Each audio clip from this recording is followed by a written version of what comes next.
اعوذ باللہ من الشیطان الرجیم، بسم اللہ الرحمن الرحیم۔ الحمد للہ رب العالمین، الصلاۃ والسلام علی سیدنا و نبینا و طبیب قلوبنا و شفیع ذنوبنا ابی القاسم محمد اللہم صل علی محمد و آل محمد وعجل فرجہم۔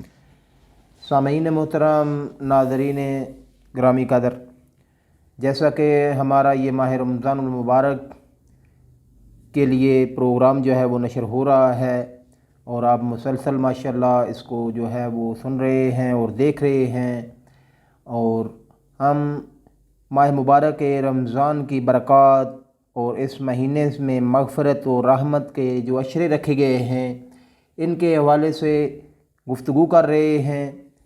اور جیسے کہ پہلے ہمارے 3 جلسوں کے اندر جو ہے 3 سیشن اس کے ہو چکے گفتگو کے، تو ان میں یہی ہم نے فوکس کیا ہے کہ کس طریقے سے ان ماہ رمضان المبارک کے لمحات سے فائدہ اٹھایا جا سکے، اور احسن طریقے سے جو ہے وہ ماہ رمضان المبارک کہ جو ایک بہت بڑی نعمت ہے کہ خداوند متعال نے ہمیں ایک ماہ مبارک رمضان اور گزارنے کی اپنی زندگی میں توفیق عنایت فرمائی ہے۔ تو ہم اپنے مہمان گرامی قدر حجت الاسلام والمسلمین علی محمد رضوانی صاحب سے تقاضا کریں گے کہ آج وہ اس کے اوپر ذرا روشنی ڈالیں کہ اپنے مخصوص انداز کے ذریعے سے کہ کس طریقے سے جو ہے وہ ہم ماہ مبارک رمضان میں جو ہے احسن طریقے سے اس ماہ مبارک رمضان سے استفادہ کر سکتے ہیں۔ بسم اللہ الرحمن الرحیم۔ رب ادخلنی مدخل صدق و اخرجنی مخرج صدق واجعل لی من لدنک سلطانا نصیرا۔ اما بعد، بسم اللہ الرحمن الرحیم۔ قال رسول اللہ صلی اللہ علیہ وآلہ وسلم، یا ایہا الناس قد اقبل الیکم شہر رمضان بالبرکہ والمغفرہ والرحمہ۔ سب سے پہلے میں شکر گزار ہوں پروردگار کا، جس خداوند متعال نے ہمیں توفیق دی کہ دوبارہ ہم آپ دوستوں کی خدمت میں حاضر ہوں اور سامعین اور ناظرین کی خدمت اقدس میں کچھ لمحات حاضر ہو پائیں۔ ماشاءاللہ۔ اس کے بعد تمام مومنین اور مومنات، حاضرین و ناظرین کے شکر گزار ہیں جو اس برنامے کو دل کی گہرائیوں سے تشویق بھی کر رہے ہیں، ترغیب بھی کر رہے ہیں، اور آگے نشر کے لیے حوالے سے بھی اقدام کر رہے ہیں۔ اور اسی طرح ہم ممنون ہیں آپ بزرگوار قبلہ محترم جو آپ بھی زحمت کر رہے ہیں۔ واقعاً خدا آپ کی زحمات کو اپنی بارگاہ عالیہ میں قبول فرمائے۔ اور اسی طرح جو ہے ہم سب مومنین کے لیے سب سے پہلے روٹین کے مطابق جوار حضرت فاطمہ معصومہ سلام اللہ علیہ کے ذریعے اقدس سے مومنین کے نیب و زیارہ ہوتے ہیں، اور حضرت فاطمہ سلام اللہ علیہ کو سلام عرض کرتے ہیں تاکہ مومنین و مومنات کی جو مشکل اور پریشانیاں ہیں صدقہ حضرت معصومہ سلام اللہ علیہ کا خداوند متعال ان کی پریشانیوں کو دور فرمائے۔ اور اسی طرح جو مریض ہیں خداوند متعال ان کو صحت و کامل و عاجل عطا فرمائے۔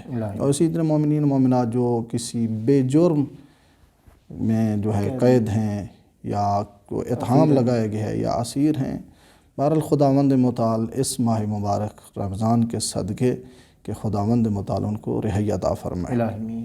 ان دعائیں کے بعد ہم اپنے موضوع کی طرف آتے ہیں کہ خداوند متعال کی دروا کے یہ ایک نقل ہے، قول ہے جو پیغمبر اکرم لوگوں کو بیان کر رہے ہیں کہ لوگوں تمہاری طرف ایسا بابرکت مہینہ جس کی پہلی صفت ہے بہت برکت والا مہینہ ہے اور رحمت والا مہینہ ہے اور مغفرت والا مہینہ ہے۔ اور مفصل ہم گفتگو کی اس کے جو ایام ہیں افضل الایام، اس کی جو ہیں لیالی ہے افضل اللیالی، والساعات افضل الساعات، یعنی ان کے دن افضل دن ہیں، ان کی راتیں افضل راتیں ہیں، ان کے گھنٹے لمحے جیسے کہ وہ افضل گھنٹے ہیں۔ کیونکہ یہاں سے پتہ چلتا ہے کہ جب انسان روزے کی حالت میں ہوتا ہے تو یہی وجہ ہے کہ دن کتنا افضل ہے، راتیں کیوں افضل ہیں؟ تو یہ اس لیے کہا گیا ہے انفاسکم فیہ تسبیح، تمہارے یہ سانس جو ہیں در واقع یہ کیا ہے؟ تسبیح خدا ہیں۔ اب کوئی دنیا میں ایسا آدمی آپ کو نہیں ملے گا جو آپ کے دن میں سانس جو آپ لیتے ہیں اور یہ سانس کھینچتے ہیں اس کا حساب کر دے کہ کتنا ہے، کتنا مرتبہ ہم سانس لیتے ہیں، کھینچتے ہیں، تنفس کر رہے ہیں، تنفس جو کر رہے ہیں، کوئی حساب کر دے، امکان ہی نہیں ہے، بشر کی قدرت میں نہیں ہے۔ تو اس لیے کہا گیا ہے کہ اس ماہ مبارک رمضان کے دن کے افضلیت کی ایک دلیل یہ ہے کہ انفاسکم فیہ تسبیح، کسی اور دن کے بارے نہیں کہا گیا، کسی اور مہینے کے بارے نہیں کہا گیا کہ آپ سانس لیں تاکہ آپ کے سانس کو کیا تسبیح قرار دیا گیا ہو۔ یا مثلا اس کی رات کیوں افضل ہے کہ نومکم فیہ عبادت، باقی راتوں کے حوالے سے یہ نہیں کہا گیا، مثلا اس ماہ مبارک کے رمضان کے علاوہ باقی جو مہینے اس کی جو راتیں نہیں کہا گیا آپ کا سونا جو ہے عبادت میں شمار ہو، لیکن اس ماہ مبارک رمضان کی رات کی افضلیت کی ایک دلیل یہ ہے کہ جب انسان رات کو سوتا ہے یہ خالی نہیں سو رہا بلکہ اس کے سونے کو خدا نے عبادت میں تبدیل کر دیا۔ ماشاءاللہ، سبحان اللہ۔ بس اس لیے کہا گیا ہے کہ اس کے دن افضل ہیں کیونکہ جو ہم سانس لیتے ہیں تو یہ سانس تسبیح ہے، اور رات اس کی اس لیے افضل ہے جو رات کو انسان سوتا ہے جو یہ، اور اس کا سونا خدا کیا کر دیتا ہے؟ عبادت میں تبدیل کر دیتا ہے، شمار کر دیتا ہے۔ تو اس بنا پہ اس کے دن افضل ہیں اور اس کی راتیں اس دلیل کی بنا پر کیا ہیں؟ افضل ہیں، اور اس کے گھنٹے اس لیے افضل ہیں جیسا کہ روایات میں ہیں، آپ ایک تسبیح اس ماہ مبارک میں پڑھیں تو ایک تسبیح کا ثواب ایک شہید کے اجر کے برابر ہے۔ ماشاءاللہ، ماشاءاللہ، سبحان اللہ۔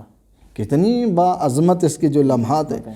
اور اسی طرح پیغمبر نے اس ماہ مبارک رمضان کے بارے میں آگے خطبے میں یہ فرمایا، یا ایھا الناس من تلا فیہ آیۃ من القرآن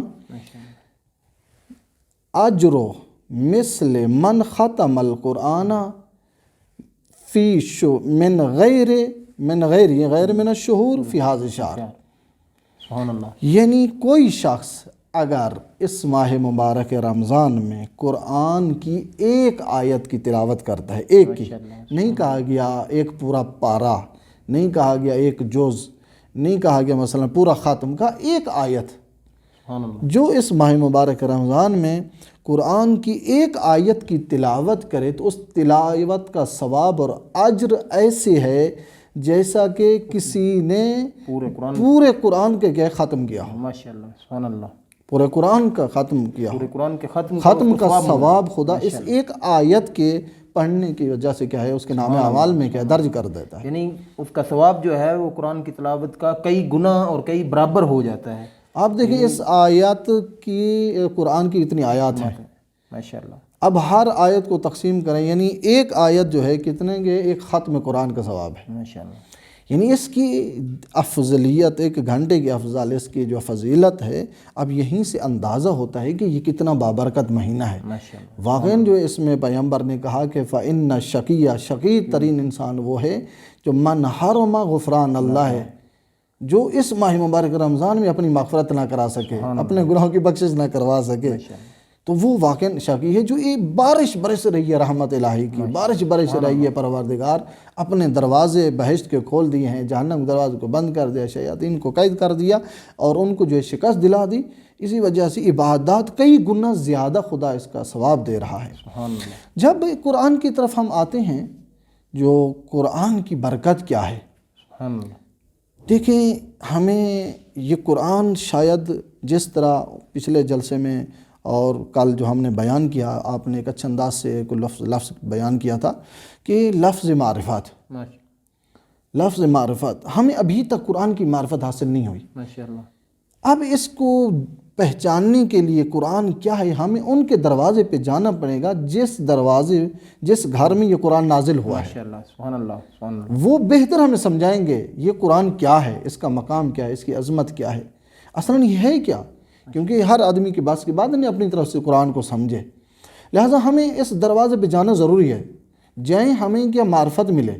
لہٰذا جس طرح کہ وہ ایک مثال پیش کرتے ہیں، کہتے ہیں 3 آدمی جا رہے تھے روڈ پہ، تو سامنے ایک پتھر کا ٹکڑا پڑا ہوا تھا، تو ایک دو نے ٹھوکر مار کے جو ہے ایک آگے جو ہے پھینک دیا، جو تیسرا آدمی تھا وہ دوڑ کے اس پتھر کو اٹھا لیا، تو باقی دو نے کہا یار یہ کیا ہے، آپ یہ پتھر ہے، کیوں جا کے آپ نے اس کو اٹھایا ہے، کیا مطلب، کیوں اس کے پیچھے پڑے؟ انہوں نے کہا مسئلہ تو یہی ہے، آپ نے پتھر سمجھ کے اس کو ٹھوکر ماری کیونکہ آپ جانتے نہیں تھے، اس کی قدر نہیں اس جانتے کی قدر نہیں جانتے تھے، آپ کو پتہ نہیں ہے نا، اس لیے آپ کے اندر اس کی معرفت نہیں تھی، پہچان نہیں تھی۔ یہ پتھر نہیں ہے، یہ سونا ہے، میں کیونکہ زرگر ہوں، مجھے پتہ ہے جو یہ پتھر آپ نے پتھر سمجھا، لیکن یہ پتھر نہیں ہے، یہ سونا ہے، تو مجھے پتہ چل گیا، میں نے جو ہی دیکھا میں نے اس کو اٹھا لیا۔ لہٰذا یہی وجہ ہوتی ہے، بعض اوقات ہم قرآن کو اہمیت نہیں دیتے۔ قرآن جو ہے ہمارے گھر میں ایک زینت کے طور پر جو ہے پڑا ہوا ہے، ایک تاکچے پہ رکھا ہوا ہے، پڑا ہوا ہے، سفیل پہ پڑا ہوا ہے، ایک جگہ بنی، الماری بنی ہے، اس پہ جو ہے بڑی کیا کہتے ہیں زینت کے ساتھ، احترام کے ساتھ، پتہ نہیں کتنے غلاف اوپر ڈالے ہوئے، ایک سائیڈ پر رکھا ہوئے، بس صبح داخل ہوتے ہیں، چوم کے ہیں وہ، ہاں کیا سینے پہ لگا کے چلے جاتے ہیں۔ قرآن کو کھولنے کی توفیق نہیں ہے، کیونکہ معرفت ہم جو ہے وہ اس قرآن سے فقط جو ہے وہ اس کی جلد سے برکت لینا چاہتے ہیں، لیکن جو قرآن مجید کے اندر آیات مبارکہ ہیں ان سے برکت نہیں لے رہے اور ان سے متمسک رہی ہو رہے ہیں کہ یہ قرآن کس لیے ہے اور کیوں ہمارے اوپر ہمارے حضرت محمد مصطفیٰ صلی اللہ علیہ وآلہ وسلم کی ذات اقدس پہ قرآن جو ہے وہ نازل کیا گیا ہے۔ یعنی حضرت محمد مصطفیٰ صلی اللہ علیہ وآلہ وسلم کی ذات جو ہے وہ معلم قرآن، مربی انسان ہیں، ہدایت گر ہیں۔ تو اب اس ہدایت والی کتاب کے ذریعے سے انہوں نے ہدایت دینی ہے دنیا والوں کو، تو کیسے آسان طریقے سے یہ ہمیں موقع فراہم ہوا ہے کہ ہم ماہ رمضان المبارک میں تدبر فی القرآن کریں اور قرآن کے اندر جو غور و فکر کریں، اور آیات کو پڑھنے کی بجائے، یعنی کہ ایک آیت کو پڑھنے کا ثواب جو ہے وہ ختم قرآن کا ثواب مل رہا ہے۔ تو ہم ایک آیت کو بھی پڑھیں تو اس کے اندر اگر غور و فکر اور تدبر کے ساتھ، جو اکثر جگہوں پہ قرآن مجید کہہ رہا ہے کہ افلا یتدبرون، کیوں فکر نہیں کرتے ہو؟ تو اللہ کی نشانیوں کے اوپر جب ہم فکر کریں گے تو ہمارا ایمان جو ہے، انسان کا ایمان جب زیادہ ہوتا ہے، تازہ ہوتا ہے، ایمان جب تازہ ہوتا ہے تو وہ ایسے ہی سمجھیں کہ انسان کے لیے ایک بہت بڑی قوت، ایمانی قوت جو ہے وہ انسان کے اندر پیدا ہوتی ہے، کہ جس کی وجہ سے انسان جو ہے وہ ہوائے نفس کو کنٹرول کرتا ہے، صبر و استقامت جو ہے اس کے اندر آتی ہے۔ اور اسی طریقے سے مختلف جو اخلاقی پہلو ہیں، یعنی انسان کسی کا حق نہیں کھاتا، قرآن مجید میں اس نے وہ آیات کو پڑھا کہ یتیم کے ساتھ کیسے اس نے سلوک کرنا ہے، اور اسی طریقے سے جو ہے وہ دوسروں کے اوپر ظلم نہیں کرتا، کیونکہ قرآن مجید کی تعلیمات جو ہیں وہ اس کو اسی طریقے سے سکھانا چاہتی ہیں کہ یہ خدا کا پیغام جو ہے تم تک پہنچ رہا ہے کہ تم نے اپنی زندگی اس دنیا میں کیسے گزارنی ہے۔ ماشاءاللہ، تو اسی کو آپ ادامہ دیجئے گا۔ تو یہی وجہ ہے خدا نے خود اپنے اس کلام مجید کے اندر شکوہ بھی کیا ہے، ماشاءاللہ، اور اس شکوے کو آپ دیکھیں انسان جو ہے تعجب ہو جاتا ہے۔ اصل تعجب انسان کو ہوتا ہے کہ یہ کیا ہے۔ ایک تو تھوڑا سا پہلے میں ایک آیت کی طرف کہ اصل قرآن کیا ہے، قرآن آپ خود بتا دیے میں کیا ہوں، میں کیا ہوں، اصل مجھے سوچو صحیح، مجھے سمجھو میں کیا ہوں۔ کیا کہ یا ایھا الناس قد جاءتکم موعظۃ من ربکم، ماشاءاللہ، سبحان اللہ، اے لوگو تمہاری طرف ایک موعظہ جو ہے وہ آ پہنچا ہے، آ گیا ہے۔ اس کا کام کیا ہے؟ وَشِفَاءٌ لِمَا فِي الصُّدُورِ، ماشاءاللہ، سبحان اللہ، اس قرآن کی ایک مثلا صفت اور اس کی ایک عظمت جو یہ ہے، یہ قرآن کیا ہے؟ شفا ہے ان بیماریوں کا جو باطنی بیماریاں ہیں، یعنی معالج ہے، علاج کرتا ہے۔ ماشاءاللہ، اگر کسی کو بیماری ہے نا مثلا، اس کو چاہیے قرآن کی طرف جائے، کیونکہ خود قرآن نے کہا شفاء لما فی الصدور، جو باطنی بیماریاں ہیں اس کا یہ قرآن علاج ہے۔ ماشاءاللہ، تو اس کا خود امیر المومنین نے بتایا، فرمایا وہ باطنی بیماری وہ کیا ہیں؟ وہ فرمایا یہ ہے کہ باطنی بیماری یہ ہے کہ یہ جو قرآن ہے فیہ شفان، ان فیہ شفاءن، اس کے اندر شفا ہے من کبائر الدعا یا من اکبر الدعا، ماشاءاللہ، کہ بہت بڑی بیماریوں کا جو علاج اور شفا یہ قرآن ہے۔ پھر امیر نے فرمایا وہ بڑی بیماریاں کیا ہیں؟ کہا وَهُوَ الْكُفْرُ، بڑی سب تو بڑی جو باطنی بیماری وہ کفر ہے۔ اس کا علاج بھی اگر کوئی کافر ہے نا، وہ چاہتا ہے یہ کفر سے میں نجات حاصل کروں تو اس کو چاہیے قرآن کی طرف آئے. ماشاءاللہ. قرآن اس کی نجات دے گا اسے، اس کو جو ہے اس کفر کی بیماری سے نکالے گا. سبحان اللہ سبحان اللہ. یہ امیر المومنین نے خود فرمایا کہ وہ بڑی بیماری کیا ہیں. پہلی بیماری وہ الکفر، دوسری کیا ہے والنفاق. اور نفاق بہت بڑی بیماری ہے، اور یہ اکثر جو ہے مردوں اور لوگ اور جو ہے اسی میں کیا ہیں مبتلا ہیں، گرفتار ہیں اسی میں مبتلا، نفاق کی بیماری میں. تو یہ بہت بڑی بیماری ہے، خطرناک بیماری ہے. تو اگر کوئی چاہتا ہے کہ میں اس نفاق کی بیماری سے جو ہے نجات حاصل کروں تو اس کو پھر کہاں جانا چاہیے؟ اس کو قرآن کی طرف جانا چاہیے. قرآن کیا کرے، اسے نجات دے گا کہ اس بیماری نفاق سے کیا ہے اس کو نجات ملے، اس کو دوری حاصل ہو سے. تو دوسرے کیا ہے والغی والضلال. تیسری اور چوتھی چیز دو ہی ہیں، پہلی کفر، دوسری نفاق، تیسری غی. غی یعنی کیا؟ یعنی ایک آدمی منحرف ہے، بغاوت کر رہا ہے، باغی ہے، دین سے بغاوت ہے، اس کو اہل بیت سے بغاوت ہے. یعنی کیا ہے اس کا کام کیا ہے؟ بغاوت ہے.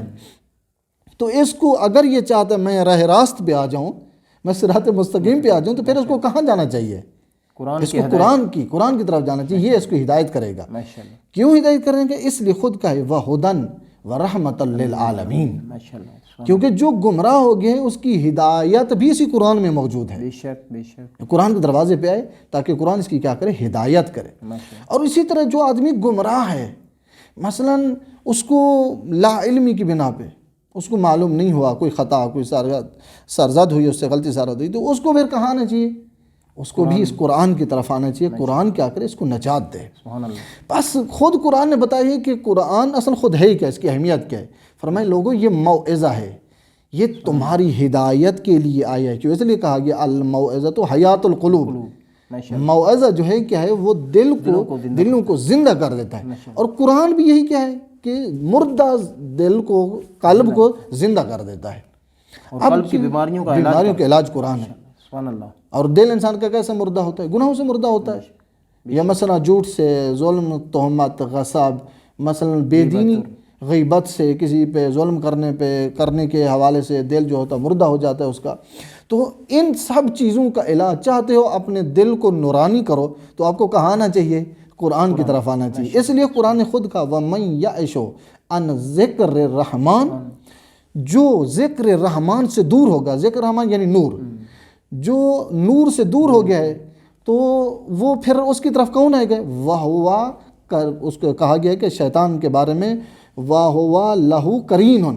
تو پھر جو انسان خدا اور رحمان کے ذکر سے دور ہوتا ہے تو اس کا نشین، اس کا دوست جو ہے پھر شیطان ہو جاتا ہے.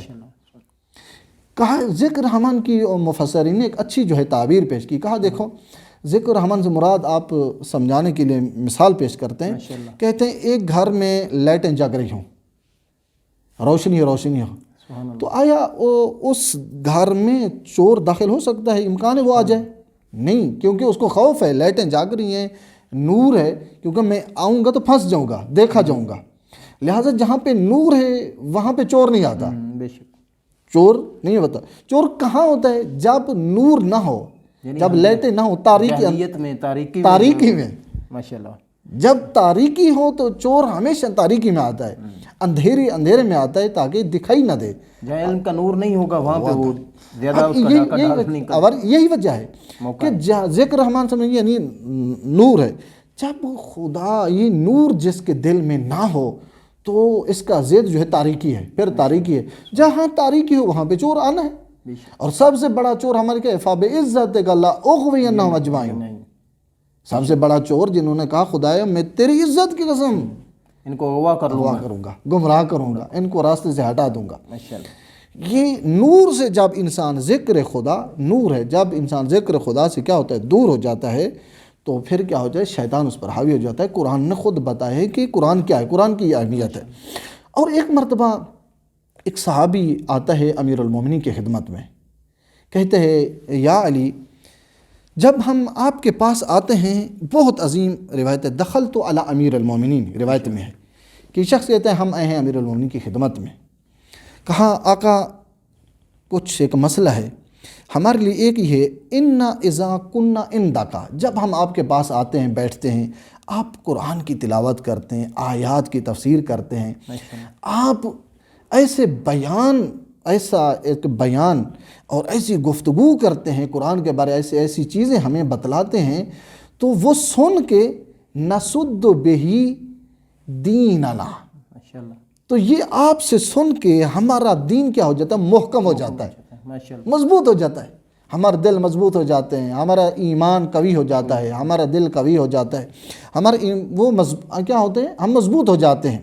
اگر جب ہم آپ کے پاس آتے ہیں تو بیٹھتے ہیں تو آپ قرآن کی باتیں کرتے ہیں، گفتگو کرتے ہیں قرآن کے بارے، تو ہمارا ایمان قوی ہو جاتا ہے۔ لہٰذا اس لیے کہا گیا ہے وَإِذَا تُلِيَتْ عَلَيْهِمْ آيَاتُهُ زَادَتْهُمْ ایمانا، ماشاءاللہ سبحان اللہ۔ جب قرآن کی تلاوت کی جاتی ہے تو صاحبان ایمان کے ایمان میں کیا ہو جاتا ہے؟ اضافہ ہو جاتا ہے، ماشاءاللہ ان کا ایمان بڑھ جاتا ہے۔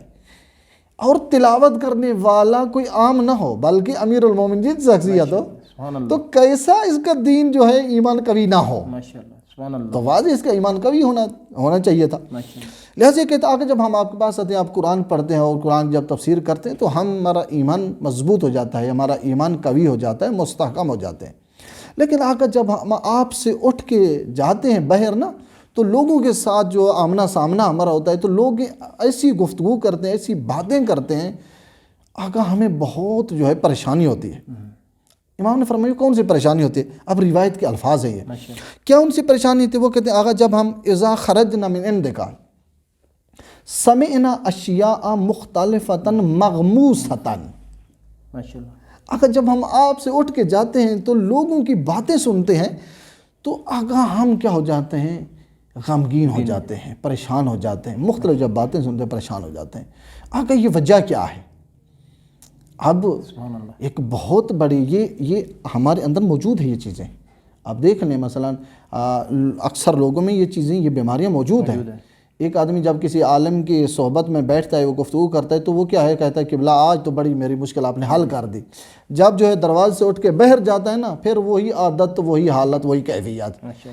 یہ ہمارا کچھ کاروان آتے رہتے ہیں، تو ان دوستوں سے جو آتے ہیں گفتگو ہوتی رہتی ہے، تو جب ہم ان سے بات کرتے ہیں تو وہ ان کے آپ کو بتاؤں کہ رونے لگ جاتے ہیں، کیونکہ یہاں اہل بیت کے دروازے پہ جب آتے ہیں انسان تو زمینہ فراہم ہو جاتا ہے، دل نرم ہو جاتا ہے۔ یہ ایک واقعیت ہے، تو انسان کے دل نرم ہو جائے، پھر جب گفتگو کرو نا آٹومیٹک اس کی آنکھوں سے آنسو نکلیں گے، وہ قرب خدا کو حاصل ہو رہا ہوتا ہے۔ ان معصومین علیہ السلام کی ذریعوں پہ آ کے وہ قرب خدا کو لینے کے لیے زحمتیں برداشت کر کے آتے ہیں، تو خدا کی طرف سے لطف ہوتا ہے، تو ان کے دل نرم ہو جاتے ہیں، نرم جاتے ہیں، اور اب جب بات کرتے ہیں تو وہ رونے لگ جاتے ہیں، یعنی اس دل کیا ہوتا ہے؟ نرم ہو جاتا ہے۔ اور جب ہم گفتگو کرتے تھے ان لوگوں کے ساتھ تو وہ کہتے کہ بلا انشاءاللہ ہم کوشش کریں گے، جیسا ہم یہیں سے اور اہل بیت کی خدمت میں ہیں اور ہم وعدہ دے کر جا رہے ہیں کہ اگر ہم زکوٰۃ نہیں دیتے، واپسی پہ جا کے استطاعت ہوگی تو ہم زکوٰۃ دیں گے، اگر خمس نہیں دیتے تھے ابھی جا کے ہم خمس دیں گے۔ مثلا یہاں پہ کیا ہوتا ہے؟ دل نرم ہو جاتا ہے، محکم مستحکم ان کا جو ہے ایمان ہو جاتا ہے۔ لیکن جب یہاں سے واپس جاتے ہیں تو پھر وہی اپنی دنیا میں مشغول ہو جاتے ہیں۔ یعنی یہ واقعی ایک آفت ہے، یہ بہت بڑی ایک آفت ہے، انسان اپنے اعمال پہ باقی نہ رہے۔ لہٰذا آپ دیکھیں روایات میں یہ لفظ استعمال ہے کہ اشد العمل بقاء العمل۔ ماشاءاللہ۔ ایک تو مرتبہ آپ کیا ہے؟ نماز پڑھتے ہیں، مثلاً وہ عادت بن گئی، لیکن ایک مرتبہ نماز پڑھنے سے آپ گناہوں سے بھی دور ہو جائیں۔ ماشاءاللہ سبحان اللہ۔ نماز پڑھتے ہیں تو آپ کو کیا ہوتا ہے؟ گناہوں سے اجتناب کرنا چاہیے، یعنی فقط جو ہے وہ آپ کی جو عبادت آپ کر رہے ہیں عادت کے طور پہ نہیں، عبادت سمجھ کے، اور اس کا اثر بھی ہونا چاہیے۔ نماز کا اثر کیا ہے؟ نماز کا منظر کیا ہے؟ یہ فحشاء سے کیا ہے؟ وہ دور کرتی ہے نماز انسان کو، فحشاء سے کیا ہو؟ انسان دور ہو جاتا ہے، اور برائیوں سے انسان دور ہوتا ہے، یہ اثر ہے اس کا۔ روزے کا اثر کیا ہے؟ روزے کا اثر یہ ہے کہ آپ ایک ایسی گفتگو کریں آپ کی زبان سے، اور آپ سے لغویات اور بیہودہ کلام نہ نکلیں، اور ان سے اجتناب کریں گا آپ۔ مثلا یہ روزے کے اثرات ہیں، نماز کے اثرات ہیں، عبادات کے اثرات ہیں۔ خمس زکوٰۃ کا اثر کیا ہے؟ یہ ہے کہ آپ کا مال پاکیزہ ہو جائے گا، بابرکت ہو جائے گا، خمس دینے میں مال پاکیزہ ہو جائے، نسل پاکیزہ ہو جائے گی، زکوٰۃ دینے میں مال پاکیزہ ہو جائے، اور مال میں خدا نے وعدہ دیے اگر کوئی چاہتا ہے، انسان چاہتا ہے کہ میرے مال میں برکت ہے، اس کو چاہیے پر زکوٰۃ دے۔ ماشاءاللہ، ہم زکوٰۃ دینے میں خوف زدہ ہوتے ہیں، ڈرتے ہیں شاید مال کی کمی ہو جائے، لیکن طور پہ تو ایسا ہی ہوتا ہے کہ جب ہم نے بھی دیکھا ہے کہ جو باغبان ہوتے ہیں کہ جب وہ پھل کا موسم نہیں ہوتا ہے تو باغبان کیا کرتا ہے، پودوں کے اوپر سے وہ ٹہنیاں توڑتا ہے جو پرانی ہو چکی ہے حسن۔ کیونکہ جب ان سے ہم نے پوچھا تو وہ یہی کہتے ہیں کہ یہ پرانی شاخیں جو ہیں یہ جب تک اس کے اوپر رہیں گی تو اس کے اوپر اتنا پھل نہیں لگے گا، جتنا نئی شاخیں نکلیں گی تو ان کے اوپر زیادہ پھل لگے گا۔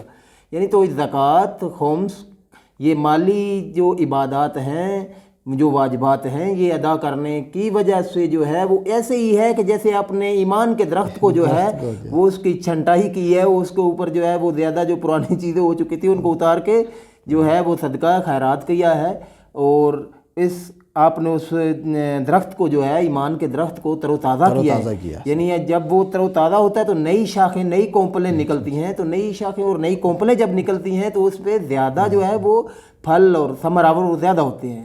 ماشاءاللہ، جی بالکل ایسے ہی ہے۔ لہٰذا ہم کیا ہوتے ہیں، ڈرتے ہیں، خوف زدہ ہوتے ہیں بھی ایسا نہ ہو کہ مال جو ہے میرا چلا جائے، ظاہری طور تو ہمیں کمی لیتے۔ لیکن اب دیکھیں ایک شخص آتا ہے امام کاظم کی خدمت، کہتا ہے آقا میں غریب ہوں، میں فقیر ہوں، کیا کروں؟ مثلا امام اس کو کہتے ہیں آپ صدقہ دے۔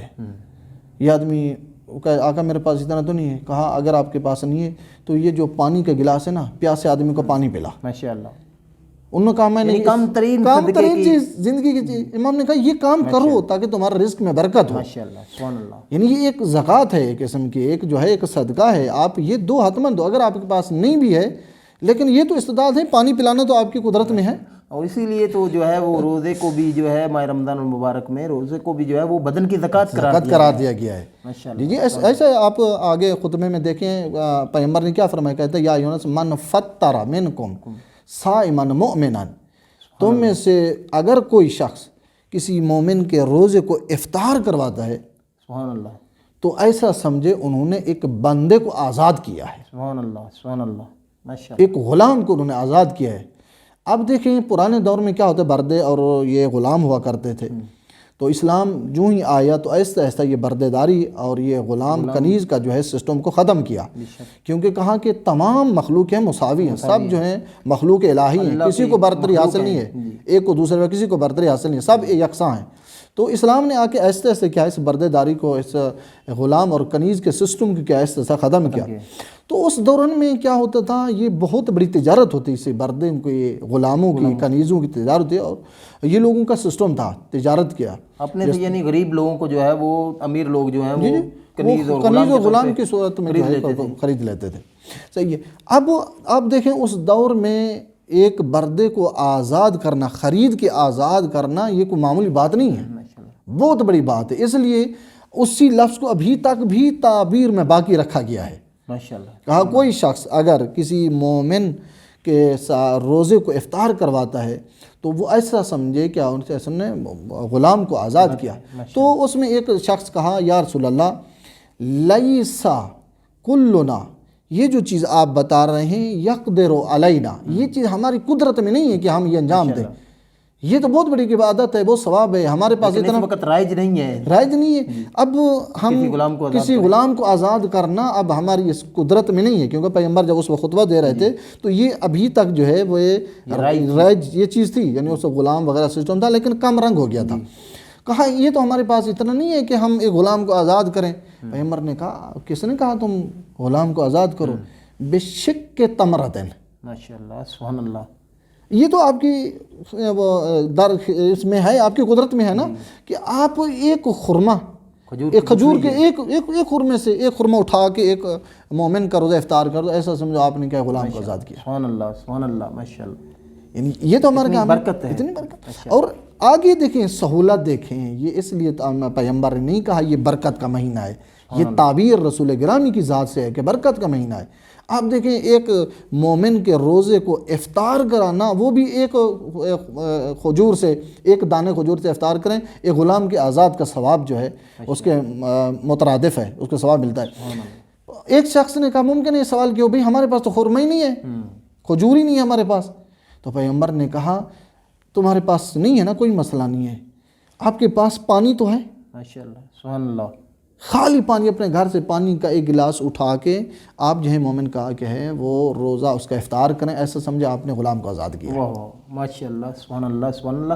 یہ آپ کی بات سے مجھے جو ہے وہ ایک واقعہ یاد آ گیا کہ رسول پاک صلی اللہ علیہ وآلہ وسلم فرماتے ہیں کہ میں نے خواب میں جب میرے چچا حضرت حمزہ جو ہیں وہ شہید ہوئے تو ان کو کچھ دیر بعد جو ہے اپنی خواب میں دیکھا، تو میں نے ان سے سوال کیا کہ اس جہان میں، اس عالم میں کس چیز کی زیادہ جو ہے وہ اہمیت ہے، جس کا ثواب زیادہ ہے، کہ انسان کی زندگی جو ہے وہ بہت ثواب سے جو ہے وہ لبریز ہو جائے؟ تو حضرت حمزہ فرماتے ہیں کہ یہاں پہ جو میں نے یہاں پہ آ کے دیکھا ہے کہ جس نیکی کا اجر جو ہے وہ بہت زیادہ ہے، وہ 3 چیزیں ہیں۔ پہلی چیز تو یہ ہے کہ آدمی اگر چاہتا ہے کہ وہ اخروی زندگی میں اس عالم میں جو ہے وہ اس کی اچھی زندگی ہو، تو اس کو چاہیے کہ محمد و آل محمد پہ درود اپنی زندگی میں دنیا میں زیادہ پڑھا کرے، یعنی زیادہ درود کی تلاوت کیا کرے۔ تو ماہ مبارک رمضان میں درود کی تلاوت کرنے سے اور زیادہ ثواب بڑھ جاتا ہے، کئی گنا ثواب زیادہ ہو جاتا ہے۔ تو جو دوسری چیز جو ہے وہ حضرت حمزہ نے فرمائی وہ یہ تھی کہ وہ محمد و آل محمد سے محبت کرے، یعنی محمد و آل محمد سے محبت کرے، دل و جان سے محبت کرے، تو اس کا اجر جو ہے اس عالم میں بہت زیادہ ہے۔ اور جو تیسری چیز جو آپ ہی نے ابھی بیان کی ہے، تو اس کو یعنی کہ اگر کوئی چاہتا ہے بندہ کہ اس عالم میں عالم آخرت میں جو ہے اس بندے کا نور اور اس کی نیکیاں بڑھ جائیں، تو اس کو چاہیے کہ وہ لوگوں کو پانی پلائے۔ سبحان اللہ، یعنی رسالت مآب صلی اللہ علیہ وسلم کی یہ خواب جو ہے وہ ہمارے لیے نمونہ ہے کہ آخرت میں ثواب کو زیادہ کرنے کے لیے، اجر کو زیادہ کرنے کے لیے انسان کو کیا کیا کرنا چاہیے۔ ماشاءاللہ، یعنی ایسے نہیں ہے، برکت کا مہینہ ہے، سبحان اللہ، بہت بڑا عظیم مہینہ ہے۔ جیسے کہ آپ نے ایک جملہ بھی کہا، یہ ایک بڑی عظیم عبادت ہے ماشاءاللہ، یعنی کوئی بہانے کی جگہ باقی نہیں بچ گئی، کوئی یہ بہانہ نہیں کر سکتا میرے پاس کچھ نہیں تھا، اب حجت تمام ہوگی۔ بابا پانی تو ہر ایک کے پاس ہے نا، ماشاءاللہ سبحان اللہ، یہ اور تو کچھ نہیں ہے، ٹافی تو دکان میں خرید کے لے سکتا ہے، کسی کا افطار کرا سکتا ہے، پانی پلا سکتا ہے، چلو کوئی چیز نہیں خرید سکتا تو گھر کا پانی ایک گلاس اٹھا کے مومن کرو تو افطار کرا دے، کتنی عظیم ایک عبادت ہے۔ یعنی ہمیں اس عالم جہان میں انسان کی ایک احتیاج ہے، ضرورت ہے۔ یعنی خدا چاہتا ہے کہ انسان جو ہے انفاق کرے، فقط وہ جو ہے وہ اپنے پیسے کے اوپر جو ہے وہ بن کے نہ بیٹھ جائے کہ یہ فقط میرا پیسہ ہے۔ نہیں، آپ کے پاس پیسہ ہے، خدا کی طرف سے خدا نے آپ کو نعمتیں دی ہیں، اس کے اسباب فراہم کیے ہیں، تو خدا چاہتا ہے کہ آپ ان کو دوسرے لوگوں تک بھی پہنچائیں، ان کی رسائی جو ہے وہ دوسرے لوگوں تک بھی ہونی چاہیے۔ جی جی بالکل ایسا ہی، مطلب یعنی ہم اس فراز پہ اس جگہ پہ تھے، تو کیا ہوا کہ کہتے آقا ہم آپ کے پاس آتے ہیں تو ہمارا ایمان کیا ہوتا ہے، مضبوط ہوتا ہے۔ سبحان اللہ، تو جب ہم آپ سے اٹھ کے جاتے ہیں تو لوگوں کی باتیں سنتے ہیں تو ہم پریشان ہو جاتے ہیں، یعنی ایک کیفیت ہماری اس طرح کی ہو جاتی ہے، جو ہم یہاں کچھ آپ کے سامنے کچھ اور کہہ کے جاتے ہیں، ادھر جاتے ہیں تو کچھ اور ماحول بن جاتا ہے، جیسے کہ ہم زائرین کی مثال پیش کی، مومنین کی، تو یہ کیفیت ہوتی ہے۔ امیر نے فرمایا ہاں میں آپ کو ایتا عظیم چیز کے بارے بتاتا ہوں، اصل وجہ کیا ہے، کیوں ایسا ہو رہا ہے۔ فرمایا یہ خبر جو میں آپ کو بتا رہا ہوں یہ رسول گرامی سے میں نے سنی تھی، سمعت رسول اللہ، سبحان اللہ، میں نے رسول گرامی سنا تھا۔ رسول نے فرمایا تھا آتانی جبرائیل میرے پاس ہے، تو مجھے کہ یا محمد، اے رسول گرامی، اے خدا کے بھیجے ہوئے، ستکون فی امت کا فتنۃ، ان قریب آپ کی امت میں فتنے برپا ہوں گے، ان قریب آپ کی امت میں فتنے برپا ہوں گے۔ آپ دیکھیں پیغمبر کی رحلت کے بعد فجی بتا رہے ہیں کہ آپ کے بعد فتنے بہت بڑے ہوں گے، بہت فساد برپا ہوگا، خون ریزیاں ہوں گی، جنگیں ہوں گی آپ کی امت میں، یہودی کی بات نہیں ہے، غیر مسلمان کی بات نہیں ہے، فی امت کا، آپ کی امت میں انہیں کے درمیان فتنے برپا ہوں گے۔ آپ دیکھیں رسول گرامی کی رحلت کے بعد فتنے کا آغاز شروع ہو گیا، جنگ شروع ہوگی، بنی امیہ کو دیکھیں، بنی عباس کو دیکھیں، آپ یہ فتنے شروع ہو گئے اور ابھی تک وہ سلسلہ جاری ہے۔ اب مسلمان کو مار رہا ہے، یہود نہیں، یہود تو ایک وہ کیا ہے پیچھے کھلم کھلا کے دشمن ہے وہ تو، اس لیے کہا کہ یہود تمہارے تمہارے دشمن ہیں، اور کبھی بھی ان کو اپنا اولیاء تسلیم نہ کرو، وہ آپ کے دوست نہیں ہیں، وہ آپ کے دشمن ہیں۔ ممکن ہے ایک رنگ پہ دوستی کے رنگ پہ آپ کے پاس ہیں، لیکن ہدف ان کا اور ہے۔ ایک زہری شکل ہمدرد ہو کے آئیں گے، بھی ہم آپ کے یہاں صلح کروانا چاہتے ہیں، آپ کے ملک میں غربت ہے، آپ کے ملک میں مثلا ایک عجیب کیفیت ہے، اقتصادی کیفیت ہوگی، ہم اس کو ٹھیک کرنا چاہتے ہیں، قرض دینا چاہتے ہیں، لیکن اس کے اندر ان کا ایک ہدف ہوتا ہے، اصل ان کا ایک ہدف ہے، وہ خیر خواہ نہیں ہے آپ کے۔ اس لیے کہا کہ یہود جو ہیں کبھی بھی آپ کے خیر خواہ نہیں۔ یعنی وہ ماڈرن طریقے سے جو ہے، وہ پہلے جو جاہلیت کے زمانے میں لوگوں کو غلام بناتے تھے نا، تو اب ماڈرن طریقے سے جو ہے وہ نئے طریقے سے لوگوں کو غلام بنایا جا رہا ہے۔ دیکھنے میں تو وہ آزاد لگتے ہیں، کئی ملکوں کے ملک جو ہیں اس وقت جو ہے یہودیوں کے وہ غلام بن چکے ہیں۔ کس وجہ سے؟ اسی وجہ سے کہ وہ فقط آپ کے اوپر نام نہیں لیا ہے کہ آپ غلام ہیں، لیکن حقیقت میں غلام ہیں۔ اب دیکھ لیں اندر سے آپ کے اسباب، مال اسباب کو، جائیدادوں کو جو ہے وہ خرید رکھا ہے، اور آئے دن جو ہے وہ اپنے معاشرے کا ہم تذکرہ کرتے ہیں کہ پاکستان کے اندر آج یہی چل رہا ہے۔ کیوں آئے دن جو ہے وہ چیزیں بڑھ رہی ہیں، چیزوں کی پیداوار ہمارے اپنے ملک میں ہو رہی ہے، لیکن جو ہے اس کے ریٹ لسٹ جب بنتی ہے کہ آپ اس چیز کو جو ہے، بجلی اگر ہمارے ملک کے اندر بن رہی ہے، آپ کے اندر ملک کے اندر گندم جو ہے وہ اگ رہی ہے، وہ اللہ کی نعمتوں میں سے ایک بڑی نعمت ہے، لیکن چاول جو ہے وہ آپ کے ملک کے اندر پیدا ہو رہے ہیں، پیداوار اس کی ہو رہی ہے، کپڑا آپ کے ملک کے اندر پیداوار ہو رہی ہے، لیکن اس کے باوجود آپ کی قیمتیں جو ہیں وہ کہیں اور سے آ رہی ہیں، اور ان کی قیمتیں جو ہیں وہ آپ کے کنٹرول میں نہیں ہیں۔ یعنی ہم جو ہے وہ کسی کے غلام ہو چکے ہیں۔ چیزیں ہماری ہیں، ہم سے خریدتے ہیں، ہم سے سستی خریدتے ہیں، اور کئی گنا جو ہے مہنگی ہمیں بیچتے ہیں۔ یعنی یہ ان کا ایک سسٹم ہے، ان کا جو ہے ایک تجارت کا ایک سلسلہ ہے۔ لہٰذا وہ جیسے کہ آپ نے اچھے الفاظ کی تعبیر پیش کی کہ پرانے دور میں در حقیقت ظاہر بھی باطن بھی غلام ہوتا تھا انسان، ابھی ظاہری طور پہ ہم آزاد ہیں، حقیقت میں غلام ہیں۔ آپ دیکھیں کتنی کنٹریز مسلمان ممالک ہیں اب یہودیوں کو تابع ہیں، یعنی ان کے اختیار میں نہیں ہے، مستقل نہیں ہے کہ یہ کوئی اپنی طرف سے کوئی فیصلہ کر پائیں، اپنی طرف سے اپنی عوام کو جو ہے ان کو خوشی پہنچا سکیں، ان کے بس کی بات نہیں ہے، کیونکہ ان لوگوں کو خریدا گیا ہے۔ مسلمان کے ساتھ اگر تعاون کرنا چاہتا ہے، یعنی ایک ملک جو ہے مسلمان کا کنٹری جو ہے وہ دوسرے ملک کے ساتھ تعاون کرنا چاہتا ہے، تو دشمن تو نہیں چاہتا ہے کہ یہ آپس میں جو ہے ان کا تعاون ہو، ایک دوسرے کے ساتھ یہ اچھے طریقے سے پیش آئیں، اچھے طریقے سے برتاؤ کرے۔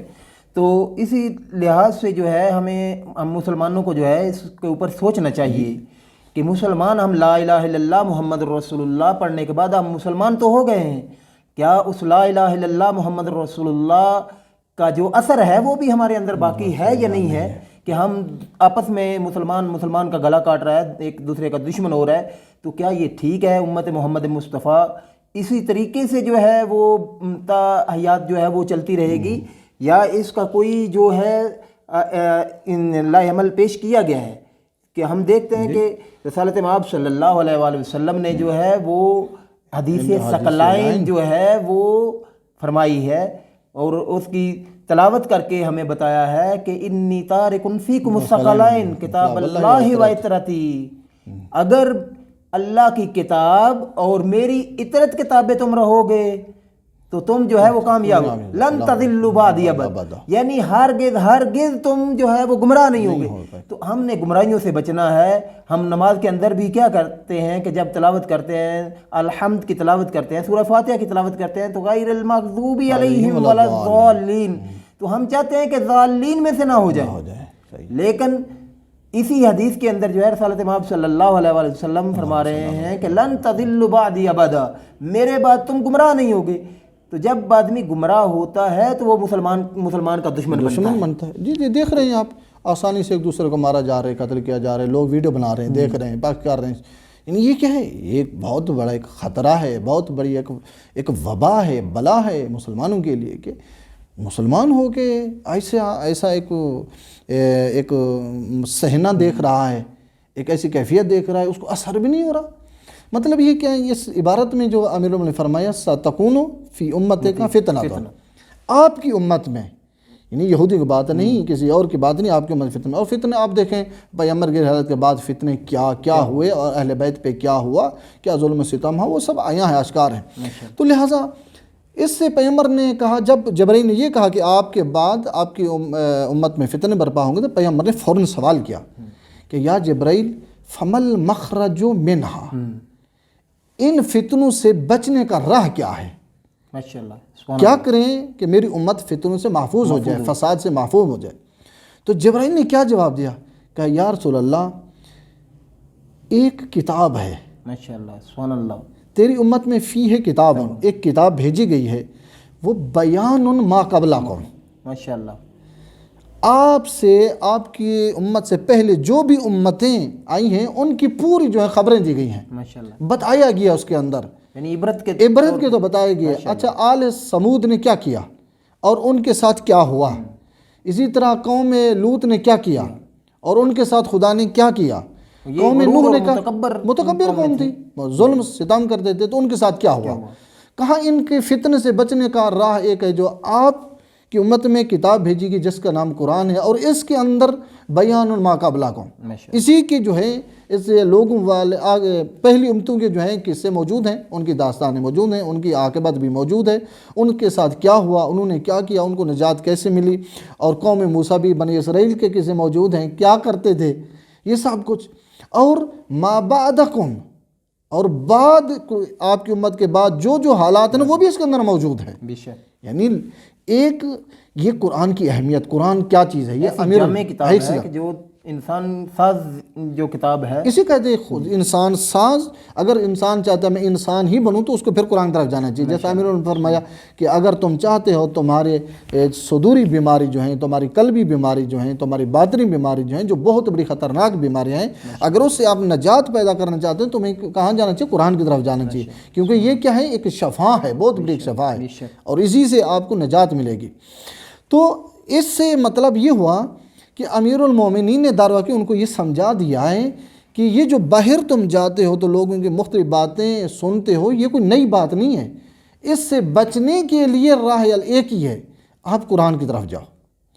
اور آپ کو ایک بات قبلہ عرض کروں، جو بھی جس زمانے میں فقط خالی قرآن کے دروازے پہ گیا ہے نا، وہ بھی گمراہ ہو گیا ہے. بے شک، یعنی اس نے اپنی سوچ اور فکر اور نظریے کے مطابق قرآن کو سمجھا ہے، تو لہذا وہ خطا کر گیا ہے. قرآن کو ہمیشہ جو ہے صاحب قرآن جو مرکز ہے، جو محور ہے، یا وہ جس کے اوپر وحی نازل قرآن نازل ہوئے، ہمیں ان کے دروازے پہ جانا پڑے گا. ہمیں وہاں حتماً ہمیں وہاں پہ ان سے پوچھنا پڑے گا کہ اس آیت سے مراد کیا ہے. جب تک وہ نہیں بتائیں گے ہم حقیقی قرآن کی معرفت سے آگاہ نہیں ہوں گے. بے شک، بے شک. اب یہ دیکھ لیں، اب معلم قرآن کو سینے سے لگا کے رکھنے سے فقط جو ہے وہ ہدایت نہیں ملتی ہے، بلکہ معلم قرآن کی باتوں کو سننے سے قرآن ہدایت کرتا ہے. ماشاءاللہ، سبحان اللہ. قرآن کو سمجھنے کے لیے پھر کس کے دروازے پہ جانا ہے؟ جس کے اوپر قرآن نازل ہوا ہے. تو قرآن یہ یعنی امیر المومنین بتانا چاہتے ہیں، تم میرے ساتھ بیٹھتے ہو تو تم کہتے ہو نسد بہی دین، ہمارا دین مضبوط ہو گیا، محکم ہو جاتا ہے. لیکن جب آپ سے باہر جاتے ہیں تو کیا ہوتے ہیں؟ ہم اشیاء مختلفتاً مغموسۃً، مختلف چیزیں سنتے ہیں اور ایسی ایسی باتیں لوگ کرتے ہیں، تو ہم جو ہے پریشان و غمگین ہو جاتے ہیں، سرگرداں ہو جاتے ہیں، ایمان ہمارا ضعیف ہو جاتا ہے. تو ایمان جب انسان کا ضعیف اور کمزور ہو جائے تو اس کو قرآن کے دروازے پہ جانا چاہیے. اس لیے یہ قرآن کیا ہے؟ القرآن نور، قرآن نور ہے. یہ کتاب ہدایت ہے، اور یہ کتاب یہ شفاعت ہے اور یہ رحمت ہے. اس کتاب کی طرف ہمیں کیا ہے؟ جانا چاہیے. یہ اس کے بارے میں جو ہے یہ امیر المومنین نے ایک دقیق جو ہے اس مطلب کی طرف اشارہ کیا. اسی طرح قرآن نے خود اپنے بارے ایک اور بات بھی کی. ماشاءاللہ. اگر اجازت تو میں وہ ایک دو آیت ہے، ماشاءاللہ، تاکہ اس کے بعد جو وقت اگر نہیں ہے تو میں انشاءاللہ اس کو کلوز کر دوں گا. خود قرآن نے گلہ شکوہ کیا ہے. آپ دیکھیں سورہ قیامت میں، سورہ واقعہ میں، معذرت چاہتا ہوں، سورہ واقعہ میں ایک آخری آیات ہے. اس آخری آیت میں خدا نے اس میں کیا فرمایا اس کے اندر؟ میں اس آیات کی خود ہی تلاوت کروں تاکہ سامعین کے لیے اور سب کے لیے جو ہے ایک نمونہ ہے. اس میں ہے بسم اللہ الرحمن الرحیم، لا اقسم بمواقع النجوم. ماشاءاللہ. یہ بہت بڑی دقیق عبارت ہے. اس کے اندر خدا نے کہا مجھے قسم ہے ان ستاروں کی جو یہ واقع ہیں. یعنی تم دیکھ رہے ہو یہ مشاہدہ بھی ہوتا ہے، آپ دیکھتے ہو ان ستاروں کی قسم، ستاروں کی یہ نجوم ہیں، نجم کی جمع، نجم کہتے ہیں ایک ستارے کو، نجوم کہتے ہیں بہت سے ستارے۔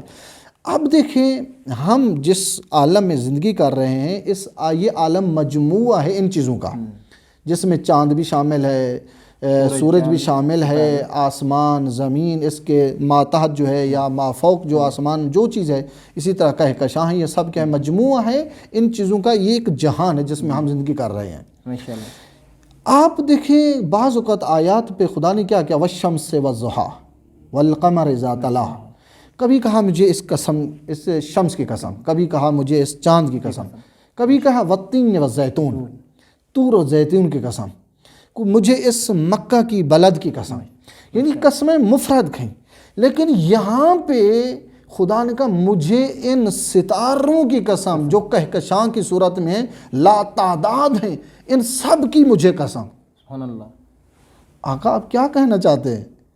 یہ نہیں، آپ نے ایک چیز قسم نہیں کی، آپ ایک مجموعہ چیز کی قسم کی، کیا کہنا چاہتے ہیں؟ سبحان اللہ۔ پھر خود آگے آیت بتاتی ہے یہ جو قسم خدا نے کہی ہے، یہ کون قسم؟ وَإِنَّهُ لَقَسَمٌ لَوْ تَعْلَمُونَ عَظِيمٌ، یہ وہ قسم ہے اگر تم شعور رکھتے ہو تو یہ بہت بڑی قسم خدا نے کہی ہے۔ ماشاءاللہ۔ یہ ستاروں کی قسم اگر تمہارے اندر شعور ہے تو یہ بہت بڑی قسم ہے۔ اچھا میرا اللہ، آپ یہ قسم جو اتنی بڑی قسم کہی ہے، کیوں کہی ہے آپ نے؟ کیا چیز بیان کرنا چاہتے ہیں؟ اب دیکھیں خدا نے مقدمہ 3-4 آیت مقدمہ باندھا۔ ایک چیز پہلی کیا ہے؟ مجھے قسم ہے ستاروں کی، اگر تم جانتے ہو یہ بہت بڑی قسم کا میں نے کہی ہے، عظیم قسم کہی ہے، اگر تمہارے اندر شعور ہے تم سمجھ پاتے ہو تو یہ عظیم قسم ہے۔ انہ لقرآن کریم، بے شک یہ کیا ہے؟ یہ قرآن ہے اور کریم ہے۔ ماشاءاللہ۔ سبحان اللہ۔ کریم کسے کہا جاتا ہے؟ سبحان اللہ۔ کریم کی صفت یہ ہے خود بھوکا رہے دوسروں کو سیراب کرے، ماشاءاللہ۔ یہ کریم ہے۔ سبحان اللہ۔ قرآن کیا ہے؟ قرآن ہادی ہے۔ کریم کیوں ہے؟ اس لیے لوگوں کو کیا کرتا ہے؟ لتخرج الناس من الظلمات الی النور۔ ماشاءاللہ۔ سبحان اللہ۔ یہ کتاب کیا ہے؟ یہ قرآن کیا ہے؟ لوگوں کو تاریکی سے پکڑ کر کس کی طرف منتقل کرتی ہے یہ کتاب؟ نور کی طرف۔ سبحان اللہ۔ تاریکی کیا ہے؟ گناہ تاریکی ہے، ظلم تاریکی ہے، جھوٹ تاریکی ہے، یہ حق کسی کا کھانا تاریکی ہے، بہن بیٹوں پر ظلم کرنا تاریکی ہے۔ آج کل جو شاہ صاحب بہت بڑا ایک جو ہے ایک ایشو بھی ہے، بہت بڑا ظلم ہے، ایک معمولی چیز ہے، ایک معمولی جو ہے اس کو سمجھا جاتا ہے، بیٹوں کو ارث دیا جا رہا ہے لیکن بیٹیوں کو محروم کیا جا رہا ہے، بے شک، یہ ظلم ہے۔ بے شک۔ کیا یہ آپ کی نسل نہیں ہے؟ کیا یہ آپ کا خون نہیں ہے؟ ان کو تو کیوں محروم کر رہے ہو؟ یہ تو پھر یہی مطلب اس سے یہ پتہ چلتا ہے دوران جاہلیت کے اثرات ابھی تک باقی ہے، بے شک۔ کیونکہ وہ بیٹیوں کو ننگ آر سمجھتے تھے، لہذا اس کو زندہ دفن کر دیتے، وہ نہیں چاہتے میری عزت میری طرح کسی کا گھر جائے۔ کیونکہ ہم جو جس معاشرے میں رہ رہے ہیں اس کا ایک درد یہ بھی ہے کہ بیٹیوں کو محروم کیا جاتا ہے، ان کے ورثے سے جو ہے ابا و اجداد کا جو ورثہ ہے ان سے محروم کیا جاتا ہے، لیکن اس کا جو نتیجہ نکلتا ہے وہ یہی ہے کہ ہم نے اسلام قبول کیا ہے لیکن جس معاشرے کے اوپر جس معاشرے میں ہم رہتے ہیں اس معاشرے کے رنگ جو ہے وہ ہمارے اوپر غالب ہے۔ ہم وہ اسلامی رنگ نہیں، ابھی تک قرآنی رنگ ہماری زندگی میں شامل نہیں ہوا، اہل بیت کی زندگی کا رنگ ہم نے نہیں لیا۔ اگر ہم اہل بیت کو اپنا آئیڈیل بناتے، اسوہ حسنہ بناتے تو ان کی زندگی ہمارے لیے ایک آئیڈیل ہوتی، تو اب ہماری زندگی کا اسلامی ہوتی، ہماری زندگی کا رنگ کوئی اور ہوتا۔ جیسے کہا یہ کتاب کیا ہے؟ انہ لقرآن کریم، یہ قرآن ایک کریم ہے۔ کریم کا معنی میں نے کر دیا کہ کیا ہے؟ لتخرج الناس من الظلمات الی النور، یہ کریم ہے۔ یہ نہیں چاہتا کوئی کیا ہو گمراہ رہے، کوئی تاریکی عالم میں ڈوبا رہے، نہیں، قرآن یہ چیز برداشت نہیں کرتا، اس کو پکڑ کے نور کی طرف منتقل کر دیتا ہے۔ اور تیسری چیز کے اندر کیا ہے؟ فی کتاب مکنون، یہ محفوظ کتاب ہے، اس کے اندر کسی کی جرأت ہی نہیں ہے کہ اس میں تعریف کرے، کسی کی مجال ہی نہیں ہے کوئی ایک لفظ کم و زیاد کرے اس کے اندر، یا اپنی طرف سے بڑھائے یا اس طرح اپنی سے کم کرے۔ لہٰذا آپ دیکھ لیں فرق مسلمانوں میں سے جو اتہام لگایا جاتا ہے مذہب شیعہ کو بار کہ مذہب شیعہ تحریف کے قائل ہیں، یہ سب تہمت ہے، جھوٹ ہے۔ یعنی مذہب شیعہ مذہب وہ مذہب جو یہ قرآنی مذہب ہے، یہ وہ مذہب ہے جو انبیاء کا مذہب ہے، اور یہ پاکیزہ ترین مذہب ہے مذہب شیعہ، اور مذہب اہل بیت ہے۔ تو کوئی نہیں آپ کو کہے گا کہ قرآن کی کیا ہے تعریف ہے. اصلاً قائل ہی نہیں ہے مذہب شیعہ کے جو بانی ہیں، مذہب شیعہ کے جو علماء ہیں، اصلاً اس کے قائل ہی نہیں ہیں. اور یہ جو ہماری طرف منسوب کیا جاتا ہے کہ یہ شیعہ جو ہیں تعریف کے قائل ہیں، یہ سراسر جو جھوٹ ہے، سراسر تہمت ہے. لوگوں کو جو ہے وہ ڈرانے کی وجہ سے کہ یہ قرآن کے بارے میں ان کا یہ عقائد، ان کے عقائد یہ ہیں، اس طریقے سے ہیں. تو کچھ لوگوں نے کم علمی کی وجہ سے جو ہے وہ اس طریقے کی باتیں کی ہیں، کچھ جو ہیں وہ تعصب کی وجہ سے اس طرح کی باتیں کرتے ہیں. کیونکہ جو اہل بیت علیہ السلام ہیں، اصل وارث قرآن تو وہ ہیں. سبحان اللہ، سبحان اللہ. اگر وارث قرآن وہ ہیں جن کی زندگی، جن کے گھر کا اٹھنا بیٹھنا قرآن کے ساتھ متمسک ہے، کہ یہ تو خود ان کے گھر میں کام کرنے والے نوکر جو ہیں وہ بھی اتنے قرآن سے، حضرت فضہ کے بارے میں آپ دیکھتے ہیں کہ بی بی فاطمہ الزہرا سلام اللہ علیہا کی کنیز ہیں، کہ جن کی کنیزی کر کے ان کے گھر میں رہ کے حضرت فضہ نے پرورش پائی ہے. تو وہ کتنے سال جو ہیں وہ فقط قرآن سے صحبت کرتے ہیں، یعنی جب بھی بات کرتے ہیں قرآن کی تلاوت کرتی ہیں. کوئی سوال کرتا ہے تو پھر بھی اس کا جواب میں قرآن کی آیت تلاوت کرتی ہیں. تو یہ اس گھرانے کا جو ہے وہ اتنا بڑا کارنامہ ہے کہ جن لوگوں کو انہوں نے تربیت کیا ہے اور جن لوگوں کے ساتھ جو لوگ ان کے ساتھ متمسک ہیں وہ قرآنی تربیت سے دور نہیں ہیں. حضرت امام حسن علیہ السلام، حضرت امام حسین علیہ السلام کتنا قرآن کو جو ہے وہ انہوں نے لوگوں کو قرآن کے قریب ہونے کا، قرآن سے متمسک ہونے کا کتنے فرامین موجود ہیں کہ قرآن کے ساتھ آپ متمسک رہیں، قرآن سے ہدایت لیں. قرآن ہدایت دینے والا ہے، ہادی ہے.